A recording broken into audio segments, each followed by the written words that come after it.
So what is an equivocation?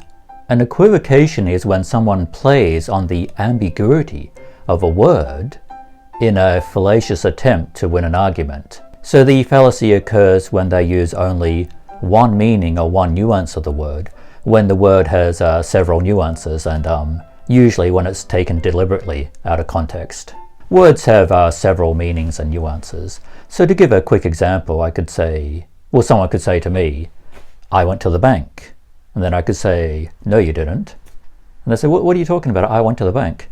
I said, well, if you went to the bank, why didn't you take your fishing gear? So what I'm doing there is I'm playing on the double meaning of bank, whether that's like the side of a river, the bank of a river, or a bank where you put your money. Another example could be the word sanction.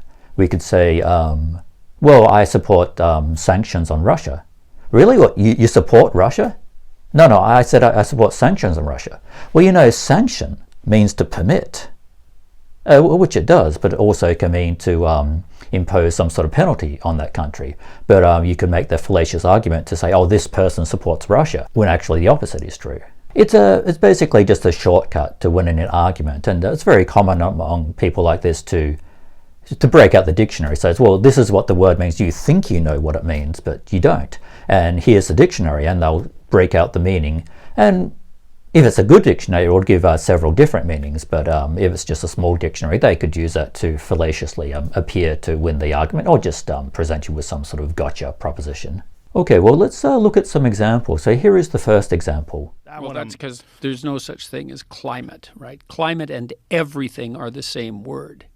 And that's what bothers me about the climate change types. It's like, this is something that bothers me about it technically. It's like, well, climate is about everything. So, okay, but your models aren't based on everything. Your models are based on warming. A set number of variables. Yeah. So that means you've reduced the variables, which are everything, to that set. Well, how did you decide which set of variables to include in the equation if it's about everything? And that's not just a criticism. That's like, if it's about everything, your models aren't right. Because your models do not and cannot model everything. What do you mean by everything when you say... Okay, so that was Jordan Peterson talking about climate. I'm sure if I ask you, what does the word climate mean? I'm sure most people say, yeah, of course I know what climate means. So to give a pretty standard definition, the weather conditions prevailing in an area in general or over a long period, that's what probably most of us think the word means. But what Jordan Peterson is saying is, no, you think you know what it means, but you don't. I'm educated. I have a better understanding of the word, and you're wrong. You're wrong by definition, which of course is fallacious. A word means basically what it means in the context in what it says. It means, yeah, it's necessary to contextualize the word, and just by focusing on one meaning of the word, by ignoring the context of what people are saying, is fallacious and deceitful. So let's look at the second example. Ever been an avocation of mine to contemplate and to study the origins of man and of life here on earth. And many theories of origins have been propounded throughout our nation's history. 1859, a sincere biologist returned from the Galapagos Islands and wrote a book entitled The Origins of Species, in which Charles Darwin offered a theory of the origin of species, which we've come to know as evolution. Charles Darwin never thought of evolution as anything other than a theory. He hoped that someday it would be proven by the fossil record, but did not live to see that, nor have we. 1925, in the famous Scopes monkey trial, this theory made its way through litigation into the classrooms of America, and we all have seen the consequence over the last 77 years. Evolution not taught as a sincere theory of biologists, but rather, Mr. Speaker, taught as fact. And lest anyone listening in would doubt that, we can all see in our mind's eye that grade room classroom we all grew up in, with the linear depiction of evolution just above the chalkboard. There's the little monkey crawling on the grass. There's the Neanderthal with his knuckles dragging, and then there's Mel Gibson standing in all of his glory. It is what we have been taught, that man proceeded and evolved along linear lines. But now comes a new find by paleontologists in the newspapers all across America. A new study in Nature magazine. 6 to 7 million year old skull has been unearthed, the Torme skull, and it suggests that human evolution was actually, according to a new theory, human evolution was taking place, and I'm quoting now, all across Africa and on the earth. And the earth was once truly, and I quote, a planet of the apes on which nature was experimenting with many human-like creatures. Paleontologists are excited about this, Mr. Speaker, but no one's pointing out that the textbooks, I guess, will need to be changed, because the old theory of evolution, taught for 77 years in the classrooms of America as fact, is suddenly replaced by a new theory, or I hasten to add, I'm sure we'll be told, a new fact. Well, the truth is, it always was a theory, Mr. Speaker.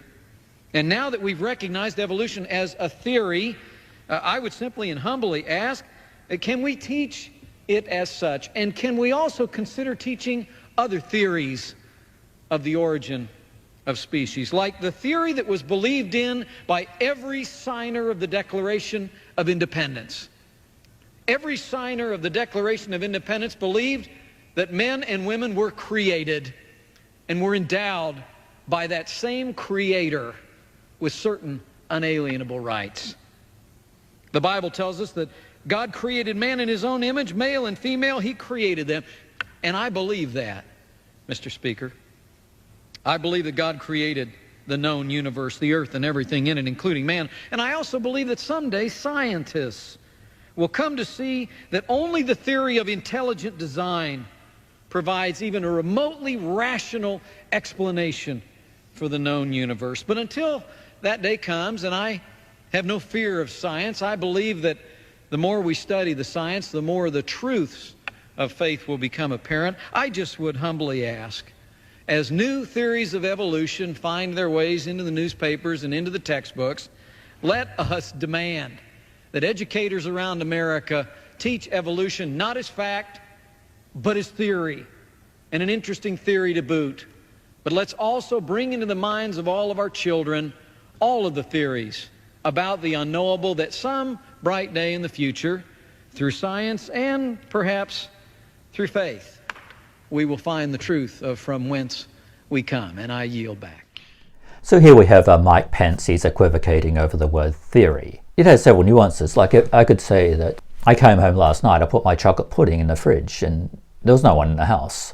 Then later my wife came home and, it was late, we went to bed and I went to sleep pretty early. And I woke up and when I went to the fridge, my chocolate pudding was gone.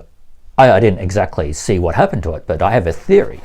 My theory is that my wife ate the chocolate pudding while I was sleeping. So you could say that's what theory means, some sort of suspicion, some sort of inkling or something.